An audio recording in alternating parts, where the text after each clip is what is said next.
사람은 본능적으로 이 현상을 타파하지 않으려는, 다시 말하면 현상을 계속 유지하려는 본능을 가지고 있다고 합니다. 그것을 심리학자들은 이 현상유지 함정 또는 현상유지 편향 또는 현상유지 편파라고 이야기합니다. 가능하면 현재 상태를 유지하고 싶어 하는 거예요. 그런데 가능하면 현재 상태를 유지하고 싶어 하는데, 그렇게 하면은 아주 굴곡 없는 생을 살 수 있을지도 모르지만은 자기 목표를 실현할 수가 없어요. 대부분의 성공한 사람들은 그 현상 유지 편파, 현상 유지 편향을 타파한 사람입니다. 예를 들면 KFC, 원래 KFC는 그 켄터키 프라이드 치킨이에요. 그런데 KFC를 창업한 분이 어떤 분이에요? KFC 가보면 그 하얀 옷 입고 수염 허옇게 난 영감 있잖아요. 그 영감이에요. 그 영감. 예.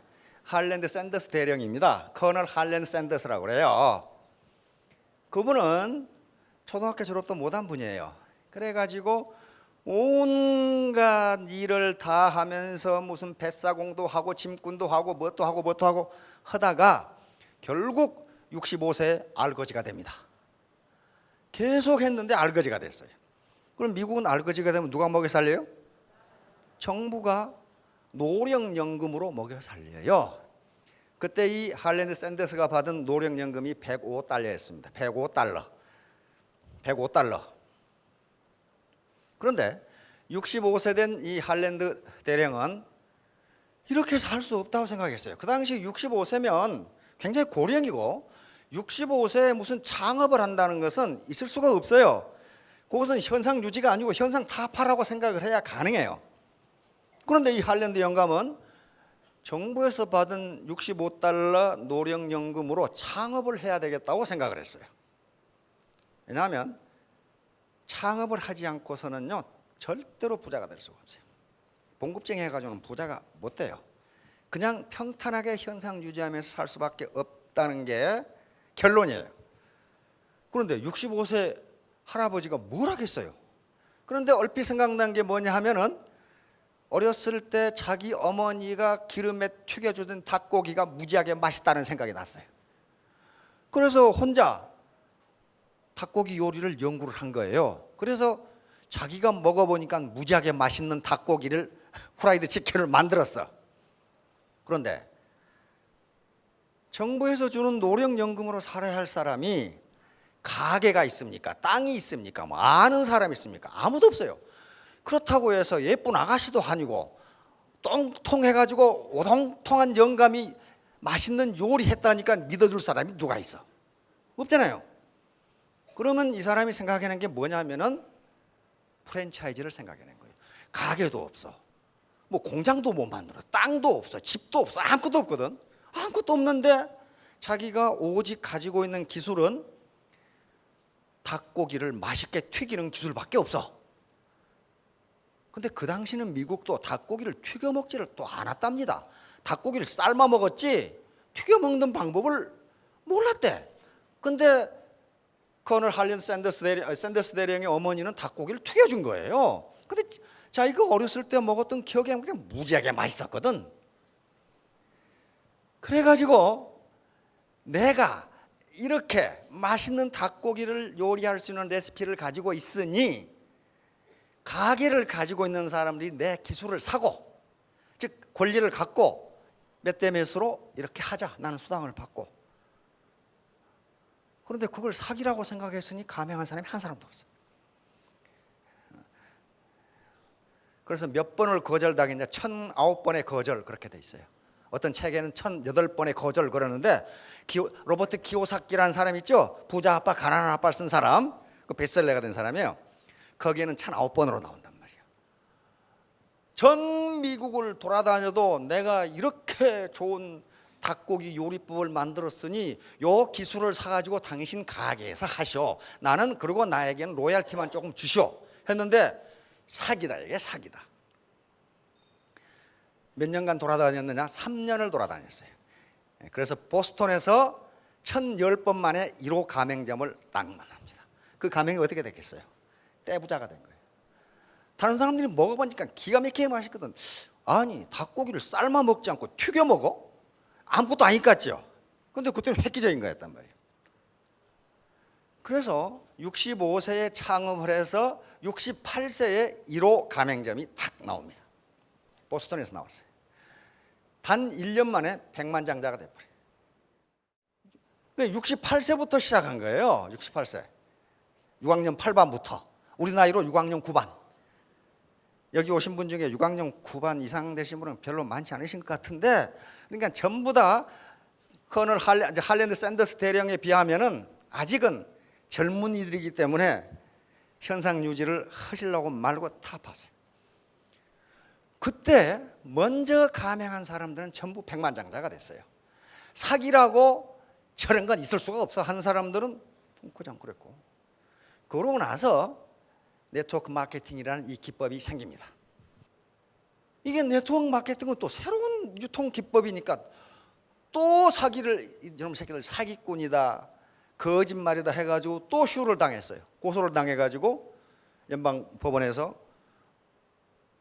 정상적인 비즈니스다 하고 결론을 내렸어요. 먼저 한 사람들은 또 부자가 됐어요. 그러니까 계속 어떤 의심만 하고, 의심을 어떻게 의심을 하느냐? 누구 소문을 듣고, 지가 알아보지도 않고 의심을 하게 되면 결코 현상을 빠져나올 수가 없어요. 그러니까 가난뱅이에서 부자가 된 성공자들이 늘 얘기한 게 뭐냐 하면은, 부자가 되려고 하는 마음가짐이 부자를 만든다, 그렇게 돼 있어요. 그걸 태도라고. 태도가, 당신의 태도가 어떻게 되냐는 거예요. 태도, 그러니까 애티튜드, 이게 무슨 머리가 좋다, 가문이 좋다가 아니고 당신의 태도가 당신을 부자로 만든다. 예를 들면 미국에서 역사상 가장 부자 중에 한 사람이 US 스틸을 만든 앤드류 카네기라는 사람입니다. 많이 들어보셨죠? 앤드류 카네기. 그 양반 초등학교도 저는 못했어요. 그런데 지금도 달러 가치로 따지면 세계 최대의 부자예요, 앤드류 카네기가. 그런데 이 사람이 US 철강 회장이 돼가지고 노동자들에게 이렇게 강의를 하는데 가장 불만이 뭐였냐면은, 왜 너희들은 부자가 되려고 생각을 안 하느냐, 그게 제일 불만이었어요. 나는 지금도 내가 알거지 상태에서 출발한다 해도 나는 부자가 될 수 있는데 왜 너희들은 부자가 되려고 생각하지 않느냐, 그게 불만이었어요. 그런데 앤드류 카네기의 강의를 듣고 자기 노동자들한테 했어요. 부자가 될 수 있다고 생각하는 사람 다 부자가 됐어요. 근데 앤드류 카네기가 이 사람도 착한 부자가 되는 방법을 가르쳐줬어요. 근데 무지무지하게 철학적인 얘기가 아니고 이 태도에 관한 문제였어요. 6가지예요, 6가지. 우와, 많다 그러는데 실제로는 한 가지밖에 아니에요. 뭐라고 가르쳐줬냐면은 6가지를 얘기했어요. 첫째, 네가 얼마나 벌래 그걸 정하라 그랬어요. 네가 얼마나 벌고 싶으냐, 예를 들면 자기가 벌 금액을 정하라. 그래서 월 2천만 원이든 1,000만 원이든 3천만 원이든 이렇게 정하라. 이걸 확실히 정하라 그랬어요. 첫 번째, 확실히 정하라. 너는 한 달에 얼마를 벌고 싶으냐, 이걸 확실히 정해라. 두 번째는 뭐라고 그랬냐면은, 이렇게 벌려면 그래, 무엇을 해서 벌래? 무엇을 해서 벌래? 집에서 300평 농사 지어가지고 한 달에 3천만 원 벌겠어요? 그거 해가지고는 안 돼요. 안 된다고. 그걸 정해라. 세 번째, 언제까지 그렇게 할래? 언제까지? 시간이 타임 바운드. 언제까지 너는 오늘 3천만 원을 달성하겠느냐? 네 번째는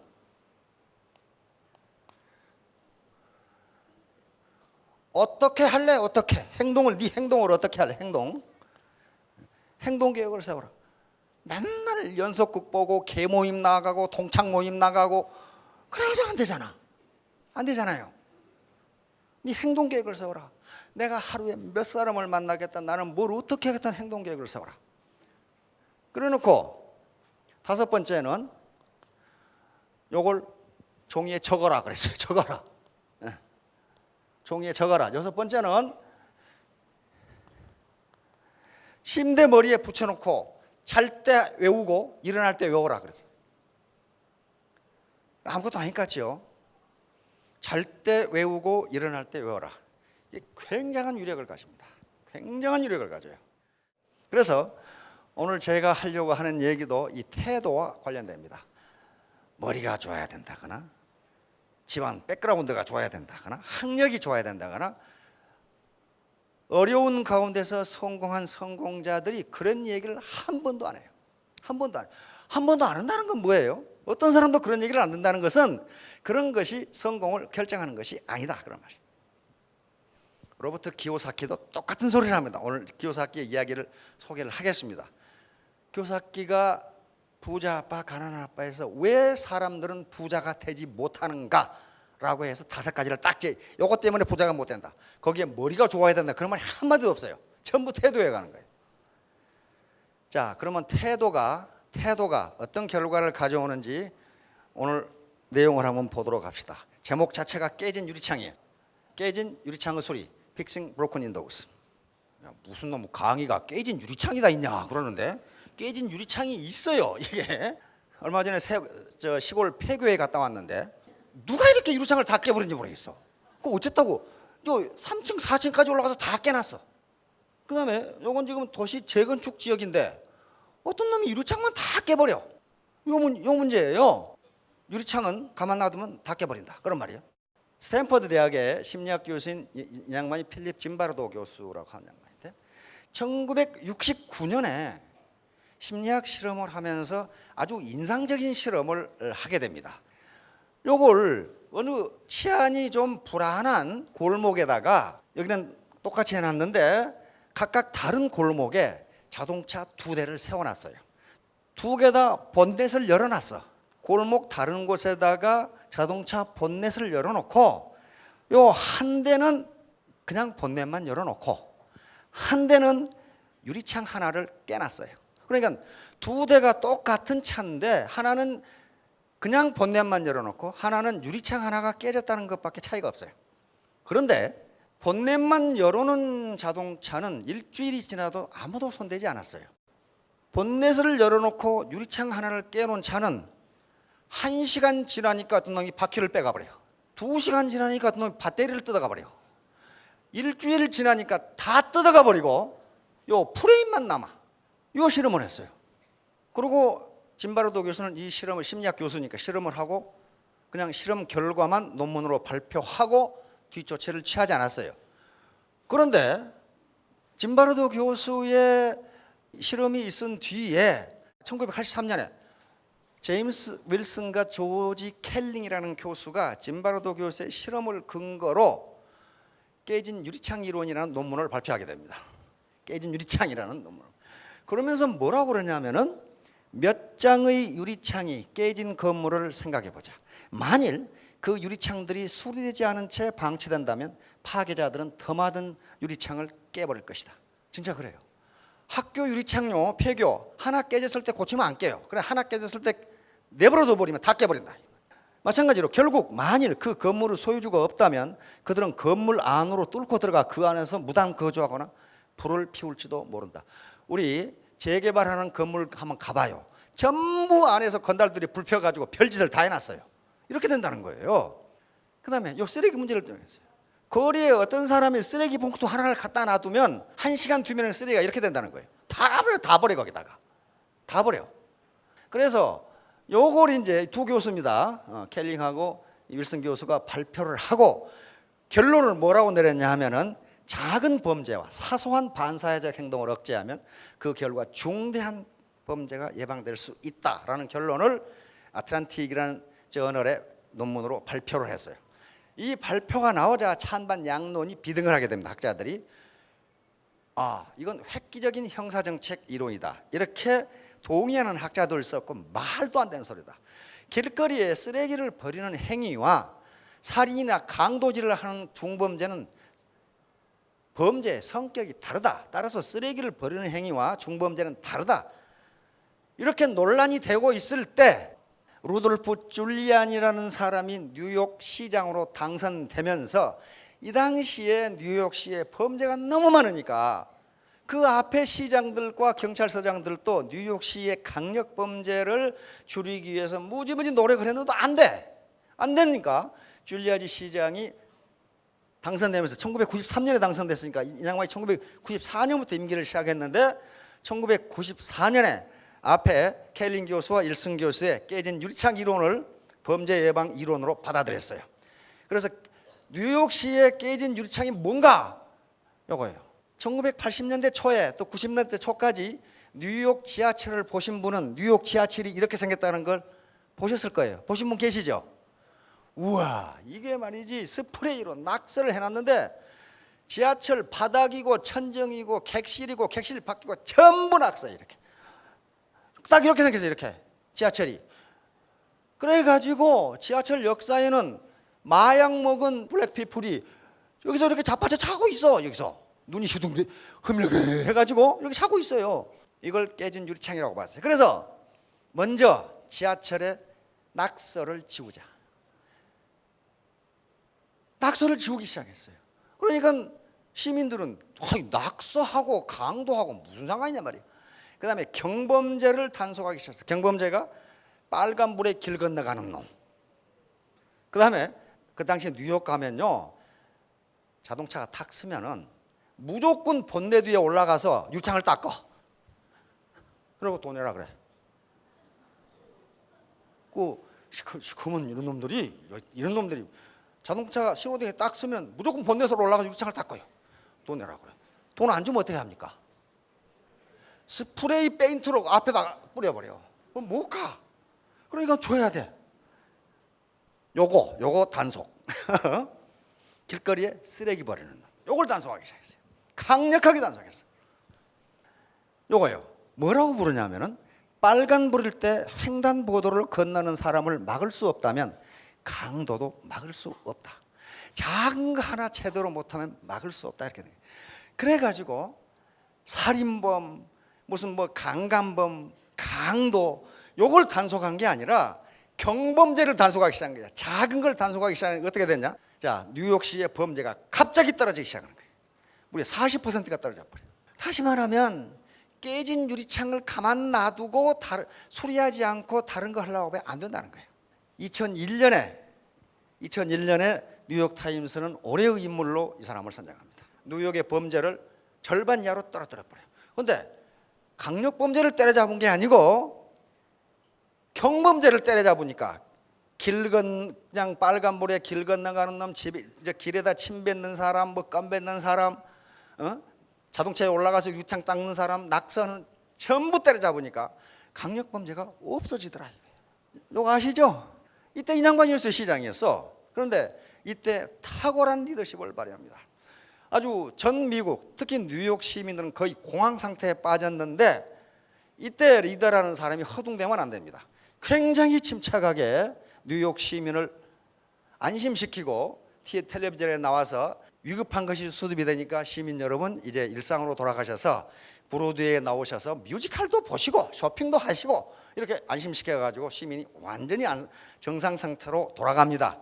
그렇게 해서 영국에서는 영국 여왕은 기사자기를 수여합니다.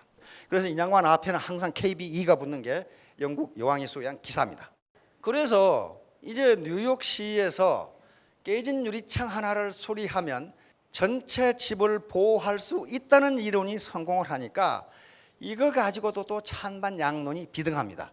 그때 아마 재수가 무지하게 좋아가지고 강도들이 안 했을 거야. 뭐 이런 거라든가. 그래서 이걸 네덜란드에서 다시 실험을 합니다. 그로닝겐 대학에서 연구팀이 지저분한 환경과 깨끗한 환경에서 사람들은 어떻게 행동하는가 하는 걸 실험했어요. 자전거를 이 정도 묶어놓으면 누가 못 가져가겠죠. 우리나라 사람 이렇게 하는 건데 이 사람 무지무지 화가 난 것 같아요. 저도 자전거 여러 개 잊어먹었어요. 아니 자전거를 세워놓으면 어떤 놈이 타고 가버려. 우리 아들 세발 자전거도 잊어버렸어. 갖다 어디 가버렸어. 그러니까 이 사람도 아마 자전거 여러 번 잊어버린 것 같아. 네덜란드에서 요 자전거 손잡이에다가 광고 전단지 요 스틱을 붙였어요. 그래가지고 자전거 주인이 요 광고 전단지를 어떻게 처리하는지를 보는 거예요. 물론 이 주변에는 쓰레기통이 없어요. 그래서 몇 가지 환경을 조성했습니다. 하나는 자전거 주변을 아주 깔끔하게 정돈해 놓은 데가 있는 자전거. 여기에서는 손잡이에 붙여진 스티커를 버리는 사람이 33%, 3분의 1이 버렸어요. 길거리에다 아무렇게나 버렸어. 그런데 벽에 낙서를 해놨더니 69%가 버렸어. 다시 말하면 인간은 주변이 깨끗하면 품위 있게 행동하고 주변이 지저분하면 그 사람도 지저분하게 행동한다는 거예요. 우체통이 있죠. 우체통 위에다가 유로화가 절반쯤 보이게 봉투에 넣어가지고 우체통 위에 올려놨어요. 그러면 편지를 넣으러 온 사람들이 몇 명이나 인마이 포켓하느냐, 몇 퍼센트, 이걸 봤어요. 그런데 환경은 어떻게 했느냐? 하나는 우체통도 깨끗하고 주변 환경도 깨끗했을 때 몇 퍼센트가 돈 봉투를 집어가느냐? 13%가 돈 봉투를 집어가더라는 거예요. 그런데 환경을 지저분하게 하고 우체통은 깨끗하게 했더니 25%가 돈 봉투를 집어가. 그러니까 뭔가 하나 지저분하면 많이 집어가요. 그 다음에 양 두 개 다 지저분하게 해놨더니 27%가 집어가더라. 다시 말하면 주변 환경이 깨끗하면 인간은 매우 진사적으로 행동한다. 주변 환경이 지저분하면 아따 나도 모르겠다 하고 지저분하게 행동한다. 다시 말하면 깨진 유리창, 여기서 깨진 유리창은 환경이에요. 깨진 유리창 하나를 방치하면 인간의 행동이 이렇게 나타난다는 거예요. 그러니까 이게 이제 조 지라드의 250법칙과 관련되는데 이 사람도 역시 선생님을 두들겨 패가지고 고등학교에서 쫓겨난 사람입니다. 그럼에도 불구하고 연 12년간 기네스북에 올랐던 자동차 세일즈 왕입니다. 이런 경이적인 아주 이 기록이 지금도 깨지질 않아요. 어떻게 하루 동안에 평균 6대의 자동차를 팔아버리면 부자가 안 될 수가 없죠. 지금 벤츠 딜러 하시는 분 있어요? 벤츠 한 대 팔면 얼마 줘요? 벤츠 한 대 팔면 지금 400만 원 줄 거예요. 한 달에 벤츠 2대만 팔면 되잖아요. 근데 이 양반은 이 승용차만 판 게 아니라 추록까지 팔았거든. 추록까지 팔았는데 평균 하루에 6대씩 팔아버렸으니까 어떻게 되겠어요? 지금 은퇴했는데 은퇴한 지가 상당히 됐는데 역대 대통령들이 전부 이 사람을 초빙을 했어요. 지금 대통령 오바마도 초청해서 이렇게 했죠. 이 사람 고등학교 중퇴자예요. 중퇴자인데 중퇴라기보다는 선생님 두들겨 패고 쫓겨난 거죠. 그리고 불량 청소년으로 맨날 감옥만 들락달락하고 이런 사람이에요. 이런 사람을 전 세계에서 가장 초일류 기업들이 초청해서 강의를 합니다. GM, 크라이슬러, 포드 마찬가지, GE 이런 프록터 앤 갬블 이런 회사들이 초청해서 강의를 하고 대통령까지 초청을 했고 그 다음에 이렇게 많은 베스트셀러를 쓴 사람이에요. 이 사람이 발견한 게 250법칙이에요. 이 사람이 자동차 세일즈맨을 시작해가지고 어느 날 친구 모친이 돌아가셔서 장례식장에 갔더니 미국은 장례식장이 교회가나 성당이가나 그렇죠. 갔더니 성당 입구에서 이 천주교 신자였기 때문에 성당 입구에서 그 이 장의사가 이제 오는 손님들에게 이 고인의 양력이라든가 사진이 든 거, 그다음에 무슨 이 식순이라는 거 나눠주지요. 근데 지라드가 갑자기 의문이 든 거예요. 아니 사람이 몇 명이나 올 줄 알아서 저 팜플렛을 몇 개나 만들지? 이렇게 생각이 된 거예요. 그거 생각하기가 무지하게 어렵습니까? 관심이죠, 관심. 집중이란 말이에요. 그래서 물었어요, 장의사한테. 아니 사람이 몇 분이나 올 줄 알아서 팜플렛을 몇 장 만듭니까? 그러니까 250명 옵니다. 그러는. 어떻게 그렇게 아십니까? 그랬더니 평균 250명 옵니다. 그런단 말이에요. 아, 그렇구나. 그러고 얼마 뒤에 기독교 목사님이 자기한테 자동차를 사러 왔어요. 그리고 또 물었어요. 그 목사님 혹시 그 저 장례식을 하실 때 통상 거기에 참석하시는 분들이 몇 명이나 됩니까? 그러니까 250명입니다. 또 이러겠단 말이에요. 아, 이거 봐라. 그러고는 얼마 뒤에 자기 친척 결혼식이 있어서 결혼식에 참석을 했는데, 결혼식 끝나고 피로연을 하는데 미국 같으면 둥근 식탁에 앉아서 이렇게 이제 피로연을 하죠. 근데 그 의문이 들었어요. 요리사한테, 요리사님, 사람이 몇 명이나 올 줄 알아서 음식을 어떻게 준비합니까? 그러니까 이 요리사가 250명 옵니다 그런단 말이에요. 깜짝 놀랐어요. 그러면 결혼식이라든가 장례식은 인생에 있어서의 중요한 통과 의례입니다. 그렇죠? 중요한 통과 의례. 여기에 참석하는 사람은 상당한 지인이 아니고는 참석 안 해요, 미국 같은 경우. 그러면 인간이 이러한 중요한 행사에 참석하는 사람이 평균 250명이로구나. 딱. 그렇다면 내가 한 사람에게 잘하면 나는 250명에게 잘한 셈이고, 한 사람에게 불친절하거나 잘못하면 250명의 고객을 잃는구나, 이렇게 생각한 거예요. 그러면 고객 각자 하나하나가 뭐라는 거예요? 유리창이에요, 유리창. 유리창 하나를 깨버리면 250장이 다 깨져버린다, 그런 말이에요 지금. 그래서 자기는 한 사람 한 사람을 대할 때 그 개인 1대1이 아니고 이 사람 뒤에 250명이 있다는 걸 전제로 대했다, 그렇단 말이에요. 그런데 그런 습관을 들이는데 하루아침에 되는 게 아니고 2년 동안 훈련했더니 그렇게 되더라. 그리고 이 사람이 별로 중요하지 않은 사람이라고 그 사람을 소홀히 대지 말라. 그 사람을 소홀하게 하면은 그 사람 뒤에 또 250명이 있어서 250명 깨져버린다. 다시 말하면 사람은 뭔가를 사러 갈 때 바로 가는 게 아니고 자기 잘 아는 지인들에게 그거 어디 가서 얼마에 사면 돼? 이렇게 물어본다 이 말이에요. 그리고 우리가 어디 휴가 때 놀러 간다 그러면 누구한테 물어봐요. 거기 놀러 가면 어디 음식점이 맛있어요? 반드시 그렇게 물어요. 그런 습관이 있기 때문에 한 사람에게 우스운 사람이라고 생각해서 잘못하면 그 뒤에 250명이 있다, 이렇게 생각해요. 전부 각자가 하나가 유리창이기 때문에 그 하나가 깨져버리면 250개 다 깨져버린다. 그러니까 결론적으로 그 사람이 얘기합니다. 나에게 자동차를 산 사람 중 60%는 내가 아는 사람들이 아니다. 전부 그 사람들이 소개해가지고 그 자동차 살려면 그 지라드라는 사람이 있어, 거기 가서 봐. 그래가지고 지금 팔았다는 거예요. 바로 일반 수학과 비즈니스 수학입니다. 일반 수학은요 100-1은 99가 틀림없어요.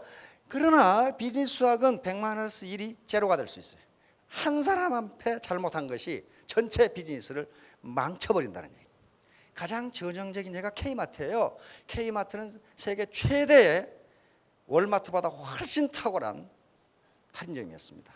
그런데 결국은 가장 성공한 K마트, 이 거대한 기업이 되자 경영진이 오만해지기 시작했어요.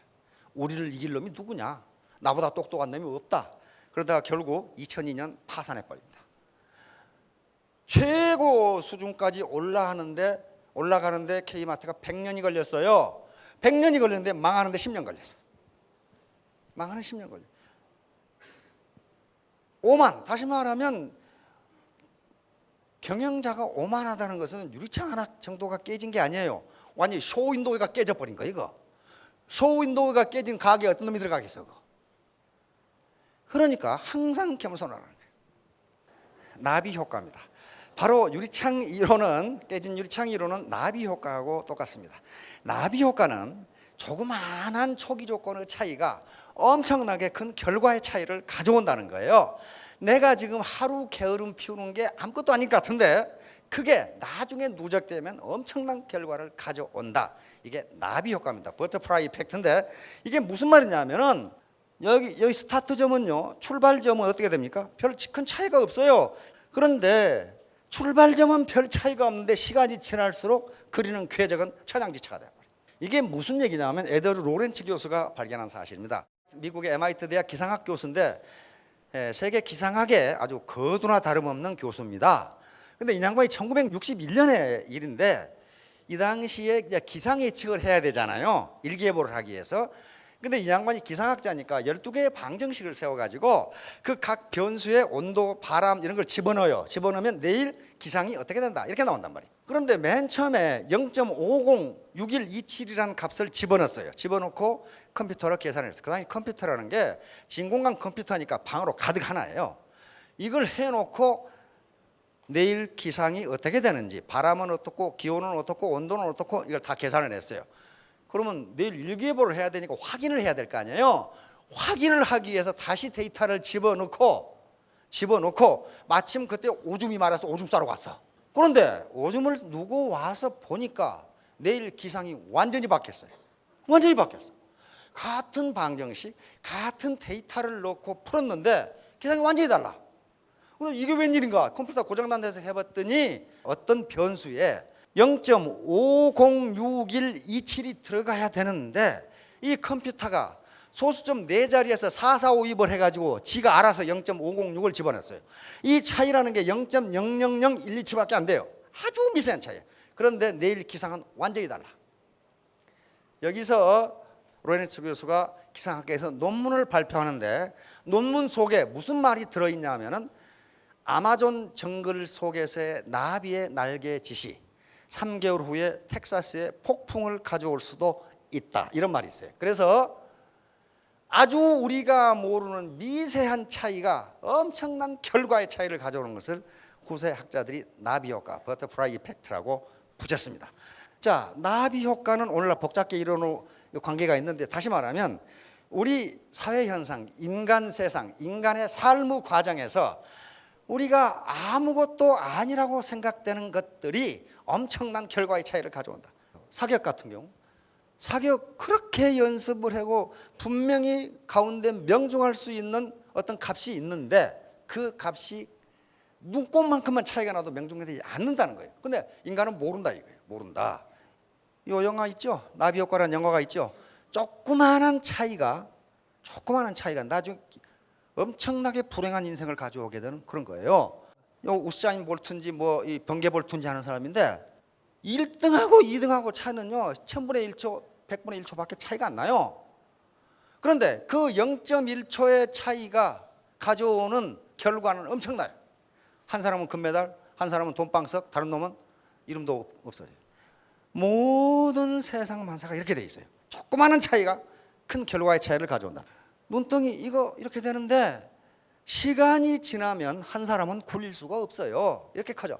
이게 나비 효과예요. 어떤 시간이 지남에 따라서 조그마한 초기 조건이 나중에는 감당할 수가 없게 된다. 호미로 막을 걸 가루로 막는 거랑 마찬가지야. 이렇게 이를 닦으면 될 걸 겨울에 안 닦다가 충치가 되면 치과에 다니면서 고생 무지무지하게 해야 돼. 고생 무지. 이게 초기 조건의 차이예요. 조그마한 초기 조건의 차이가 큰 결과의 차이를 가져온다. 사마천의 사기에 나오는 건데 손자병법은 아시죠? 손자는 춘추시대 사람인데 이분이 오나라 왕이었던 함녀에게 가서 자기의 병법을 줬어요. 병법을 읽어보고 함녀가 얘기합니다. 오나라 왕이 얘기를 합니다. 그 당신 병법을 읽어보니까 그럴듯한데 실제로 당신이 군사를 그렇게 훈련시킬 수 있느냐 이렇게 물어본 거예요. 아, 누구든지 주라, 내가 군사를 이렇게 훈련시키겠다. 그러니까 오나라 왕 함녀가 준다는 게 궁녀 180명을 주는 거예요. 그 흐느적 궁녀 있죠? 궁녀 180명을 주면서 훈련시키라는 거예요. 그래서 이 군대를 만들라는 거예요. 난감하죠. 그런데 손자는 문제없다 이게. 그래서 궁녀를 90명씩 나누어서 2개 총대를 만든 거예요. 그리고 왕 함녀가 가장 사랑하는 궁녀 후궁 한 명을 중대장, 두 번째로 사랑하는 중대장을 제2중대장 이렇게 만든 거예요. 그래가지고 그 예쁜 궁녀들한테 투구 씌우고 가본 입히고 창 들고 군화 신고 그래 가서 행진을 하려고 그러니 어떻게 되겠어요? 얼마나 우습겠어요. 그 궁녀들이 킬킬거리고 명령을 듣지를 않아. 그래서 장군의 명령을 안 들으면 군율로 군법으로 다스릴 수밖에 없다. 그래가지고 다 목을 쳐야 옳겠지만은 그것을 지휘한 두 중대장을 목을 치겠다 그랬단 말이에요. 깜짝 놀란 거지. 그러니까 그 소식을 들은 왕이 아니 지가 지금 제일 사랑하는 궁녀 둘을 모가지를 치겠다는 거예요 지금. 그래서 그러지 말고 좀 살려주라고 왕이. 그러니까 손자가 뭐라고 대답하냐 하면은 전장터에 나간 장군은 임금의 말을 듣지 않을 수도 있다. 그 병법에 있어요. 그래가지고 당장 두 궁녀의 목을 쳐버린다. 그러면 다음 궁녀들이 어떻게 하겠어요? 기가 막히게 행전하는 거지 이제. 하는 대로 기가 막히게 행전하는 게, 잘못하면 목을 쳐버리거든. 만약에 그걸 용서하면 그것이 깨진 유리창이 돼요. 다른 말을 안 한다. 다 깨져버려. 그래서 손자는 목을 쳐버립니다. 그래가지고 훈련이 끝나자 왕 함녀에게 보고합니다. 이제 저 병사들은 임금님의 명을 받으면 불 속이라도 뛰어들어갈 겁니다. 그래서 오나라를 강대국으로 만들어버린 게 손자라는 장군입니다. 읍참마속. 이건 제갈량 얘기죠. 마속이라는 젊은 장수가 있습니다. 그런데 이 당시 삼국지 총나라, 오나라, 조조의 위나라가 이렇게 대결하고 있을 때 총나라는 이쪽 중원, 지금 황강강 유역이에요. 그쪽으로 진출을 해야 천하를 차지할 수가 있어요. 근데 총나라의 군사가 누굽니까? 바로 제갈량이에요. 제갈량 아주 천하의 책사입니다. 그런데 이쪽으로 조조군을 치러 가야 되는데, 그래서 천하를 차지해야 되는데 가장 문제는 보급선이에요. 뒤에 보급선이 차단되면 어떻게 됩니까? 군대가 져버리죠. 그런데 보급선을 지킬 만한 장수가 없어. 장군이 없어. 그렇게 고민을 하고 있는데 마속이라는 젊은 청년 장군이 내가 지키겠다. 이게 내가. 이 마속은 제갈량이 자기 아들처럼 사랑했던 아주 장래가 촉망되는 장군이었어요. 그런데 제갈량은 이 마속까지는 안 된다. 이게 상대가 누구냐면 사마중달이라고 하는 아주 맹장이에요. 조조 밑에 있는 아주 지장이에요. 그런데 마속 젊은 놈은 혈기만 있지 그 사마중달, 사마이라고 하는 사마중달을 당할 지혜가 없다. 그래서 거부를 했더니 자기가 목숨을 내놓고 내가 만약에 그걸 지키지 못하면 우리 가족을 다 죽여도 좋다. 겨우 제갈량이 허락을 했어요. 허락을 하고 그러면 너는 여기를 꼭 지키고 밑에다가 진을 치고 사마중달이 뭘 어떻게 해도 움직이지 말고 지키고만 있어라. 가만히 있어라. 가만히. 그러고는 제갈량은 대군을 이끌고 중원으로 진격을 합니다. 이 보급로를 지금 마속이 지켜주니까. 그런데 사마중달이 보급로를 뚫고서 또 오는 걸 보니까 마속이 욕심이 났어요. 저놈들 봐라. 내가 산 밑에 진을 안 치고 산 꼭대기에 진을 치면 저놈들이 우리를 치겠다고 올라오겠지. 그러면 내가 역습을 해가지고 저 녀석들 전멸을 시켜버리고 내 실력이 어떤지를 제갈 선생에게 보여줘야지. 이렇게 욕심을 딱 냈어요. 그러고는 제갈량이 반드시 산 밑에다가 그 협곡인데 협곡 밑에다가 진을 치고 사마중달 장군이 뭘 하든 가만히 있거라 그랬는데 욕심이 덜컥 나가지고 산 꼭대기에다 진을 쳐버렸어요. 그런데 사마중달은 지장입니다. 산 꼭대기로 진격해서 올라올 줄 알았는데 웬걸 포위만 하고 올라오지를 않아. 지장이거든. 근데 산 꼭대기는 뭐가 없어요? 물이 없어. 물이. 그러니까 사마중달 장군은 저 새끼들 얼마 없으면 목말라 죽을 거다 그 생각. 마속이, 젊은 마속이 아니 이 자식이 지금 올라와야 되는데 안 올라와. 안 올라오고 포위만 하고 가만히 있어. 그러니까 이거 큰일 났거든. 물이 떨어져 버렸어. 물이 떨어져 버렸어. 산 꼭대기에 진을 쳤으니 물이 없을 거 아니야. 그래가지고 이제 포위망을 뚫어야 되겠다 했는데 사마중달 장군은 그걸 알지요. 저 새끼들 목마르면 뚫으려고 내려올 거다. 내려오는 게 아주 전멸을 시켜버렸어요. 전멸을 당해버렸어요. 그러니까 어때요? 중원으로 대군을 이끌고 진격했던 제갈량은 다시 지금 사천성이죠. 사천성으로 총나라로 퇴군을 합니다. 결국 거기서 총나라를 망하는 거예요. 마속이라는 젊은 장수가 깨진 유리창이 아니라 깨진 소윤도가 돼버린 거예요. 지금 다 물거품으로 달아나버려서 그 하나 때문에. 그래가지고 이제 군율에 의해서 어떻게 돼? 목을 쳐야 되죠. 목을 쳐야 되는데 모든 장수들이 반대하는 거예요. 한 번만 봐주시라 이거야. 저렇게 총망드는 장수를 지금 죽이면 어떡하냐 이거야. 총나라 안 그래도 장수가 없는데. 그래서 읍참마속이라는 것은 제갈량이 울면서 마속의 목을 치다 그런 말이에요. 제갈량이 이야기합니다. 당신들 말이 맞다. 그리고 제갈량이 마속을 자기 아들처럼 생각했어요. 그런데 마속을 지금 용서하면 아무도 명령을 듣지 않는다. 그러면 총나라는 그대로 망한다. 그러니 방법이 없다. 자신의 깨진 유리창 수리하기. 자, 모든 인간은 깨진 유리창을 가지고 있습니다. 깨진 유리창의 결점이에요, 단점이에요. 단점이 없는 인간은 지구상에 존재하지 않아요. 단점이 없다면 그건 뭐예요? 그건 신이지 어떻게 인간일 수가 있어요. 그런데 성공한 사람과 성공하지 못한 사람의 차이는 자기 깨진 유리창을 인정을 하고 수리하느냐 수리하지 않느냐의 차이다. 그러니까 성공자와 실패자의 차이가 성공자는 똑똑하고 실패자는 우매하냐 그게 아니라는 거예요. 그게 아니고 성공자는 단지 자기 결점을 받아들인 사람들이에요. 받아들인 사람.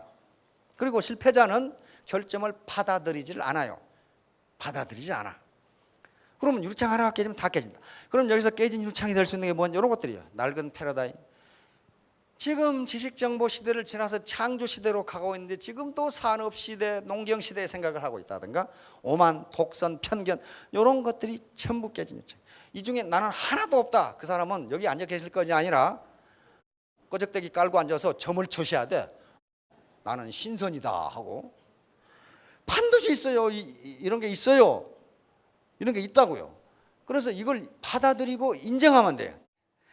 그래서 모든 학자들이 심리학자들, 철학자들, 정신분석학자들이 지향하는 게 어떤 인간이냐 하면은 성숙한 인격을 가진 인간을 지향합니다.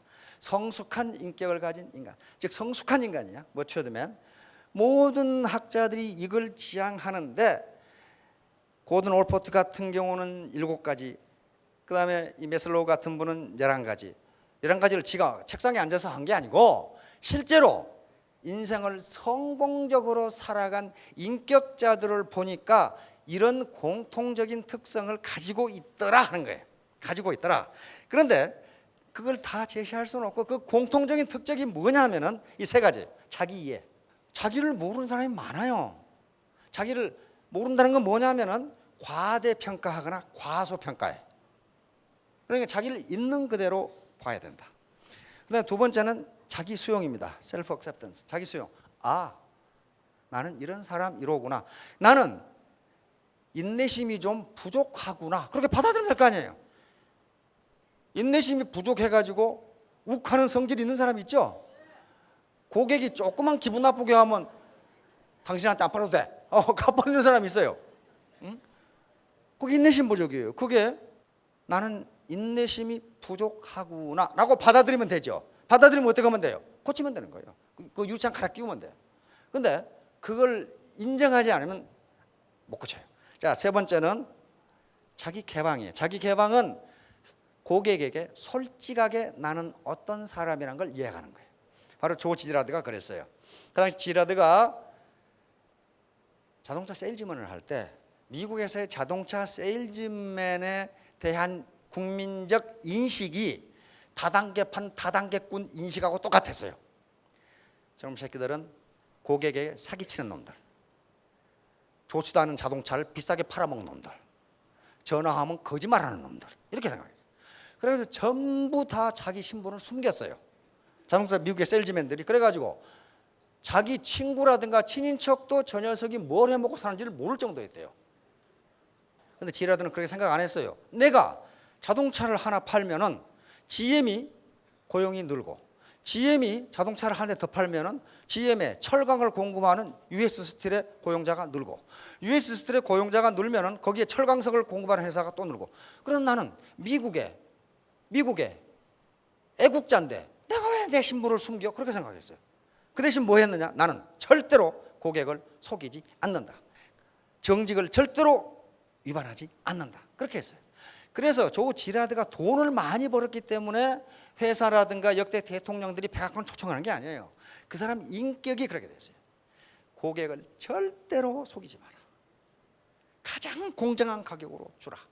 모두 다 이익이 되는 방향으로 셀질해라. 이 사람 철학이었어요. 그러니까 이 사람이 인격적으로 존경을 받는 거예요. 조 지라드 정도의 돈 번 사람 미국에는 널렸어요. 널렸다고. 그런데 이 사람이 이렇게 유명한 건 정직하고 그 인격이 됐어요. 그리고 책의 결론에 뭐라고 했냐면 간절한 마음, 내가 반드시 성공하겠다는 간절한 마음이 없는 사람은 이 책을 읽지도 말라 그랬어요. 암만 무슨 테크닉을 배워가지고 장사하는 기법을 배워가지고는 성공 못한다. 그럼 이 사람의 나의 간절함은 뭐였느냐? 어느 날 집에 가보니까 35살 때인데요, 마누라하고 애들이 굶고 있어. 맨날 감옥만 왔다 갔다 했거든. 그래서 그 결심을 한 거야. 나는 어떤 문제가 있더라도 내 가족을 먹여 살리겠다. 나에게 있어서 가족을 먹여 살리는 일보다 더 간절한 게 없다, 이렇게 생각해요. 그 간절함. 그러면서 나에게 있었던 유일한 자본은 내가 반드시 가족을 부양해 돼야 한다는 간절함이었다, 이렇게. 그리고 이 간절함이 꼭 가난해서 좋다는 얘기가 아니고 사람마다 간절함이 있다. 나는 우리 부모를 부양하겠다. 그 있어요. 나는 우리 장모님께 집을 사드리겠다. 조 지라드 책에 그거 있어요. 미국 사람인데도. 그리고 나는 교회 가서 봉사를 하고 헌금을 하겠다. 나는 불쌍한 어린애들을 돕겠다. 이 간절함이 없으면 그 성공 못하니까 아예 이 책 읽지도 마라 그랬어요. 이 양반이 사람들이 부자가 못 되는 5가지 이유 이렇게 딱 제안했어요. 두려움, 즉 현상 타파를 하는 것을 두려워한다. 내가 미장원을 접고 애터미 사업을 해, 아이고 무서워. 저 사람이 요가면 어떡하지? 이런 거, 그 두려움. 교사께가 책에 써놨어요. 이 투자를 해서 내가 알거지가 되면 어떡하지? 그것 때문에 현상 유지를 하려고 하는데 현상 유지를 하는 사람 치고 가난하지 않은 사람이 없다. 바로 프랜차이즈와 네트워크 마케팅이 나왔을 때 그걸 먼저 가치 있다고 생각한 사람은 부자가 백만장자가 됐는데, 사기라고 생각하고 계속 욕만 한 사람은 지금도 가난뱅이다 그래요. 냉소주의는 내가 어떻게 3천만 원을 벌어? 저 사람은 똑똑한 사람이니까 그렇지, 그런 거예요. 자기가 자신감이 없어. 도전을 안 해. 거기 뭐라고 들었냐면은 슈왈츠네거 이야기를 써놨어요. 아놀드 슈왈츠네거 알죠? 캘리포니아 지사도하고 이런 근육질 사나이 있잖아요. 그 영화를 코난이라는 영화가 있죠. 코난이라는 영화를 보고 친구들이 만나서 얘기하는데 한 친구가 그러는 거야. 야, 그 슈왈츠네거 이 근육질이 말이 나도 그렇게 되고 싶은데, 근데 그 슈왈츠네거 그 자료를 보니까 저 사람 저거 젊었을 때는 말라깽이였다는데, 말라깽이였대요. 그러니까 다른 친구가 있다가 맞아 나도 그거 봤어. 그런데 저 사람은 매일 헬스클럽에 다니면서 이걸 했대. 이걸 해가지고 저렇게 됐어. 그러니까 우리도 매일 운동을 하면 슈왈츠네거처럼 될 수 있어. 그런데 한 친구가 있다가 말도 안 되는 소리. 저놈은 날 때부터 그랬을 거야. 우리 맥주나 퍼마시라. 그러더라 이거야. 그걸 냉소주의라고 얘기했습니다. 도전도 안 해보고 생각도 안 해보고 안 될 거라고 먼저 지레 생각한다. 이런 사람은 가난하게 살 수밖에 없다. 자, 게으름은요, 집에서 빈둥빈둥 거리는 걸 게으름이라고 안 그러고 무지하게 바쁜데 게으르다 그런 말이에요. 왜? 도전을 안 하기 위해서 사실은 바쁘게 돌아다닌다 그런 말이에요.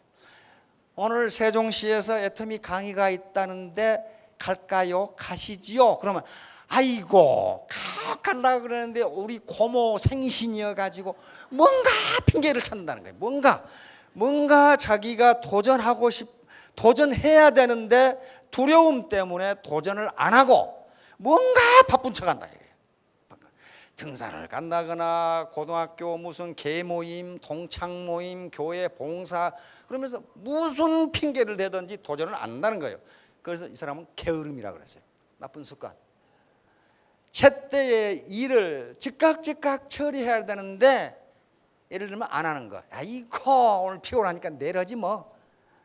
그런 식으로, 그러니까 습관을 잘못 들이면 결국은 그게 누적돼 가지고 나중에 가난뱅이가 되더라. 거만하다는 게 자기가 인양반 컨설팅도 하고 많이 했죠. 거만은 인양반 표현이에요. 거만은 무지를 감추기 위한 하나의 수단이다 그랬어요. 자기가 대화를 컨설팅을 해보면 분명히 말도 안 되는 소리인데 계속 우긴다는 거야. 왜 그러냐면 내가 하는 말을 저놈이 이해를 못해. 이해를 못하는데 자기는 이해한다고 거만하게 떠는 거야. 근데 그러면 가난뱅이가 되더라 이게.